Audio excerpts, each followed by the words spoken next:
გამარჯობათ, მე ვარ ტუტორატუას ადმინისტრატორი და ამ ვიდეოში გასწავლით როგორ წავშალოთ Skype-ში ზედმეტი აკაუნტები. შევდივართ My კომპიუტერში და აქ ლინკში ვწერთ ესეთ რაღაცას პროცენტის ნიშანი app data პროცენტის ნიშანი დრობი და Skype. აი აქ შევდივართ და აი აქ არის რამდენიმე Skype, აი ესენი და შეგიძლიათ რომელიც გსურთ წაშალოთ, მაგალითად აი ეს. აი ესე წავშლით. ახლა ვნახოთ, აი გამოვიდეთ Skype-დან.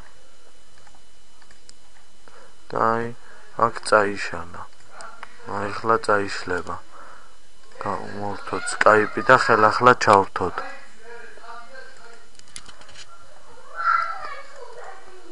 აი როგორც ხედავთ წაიშალა. ეს ვიდეო კურსი ამ დასრულებულია, თუ რაიმე შეკითხვა გაგიჩნდება, შემოვბრძანდით.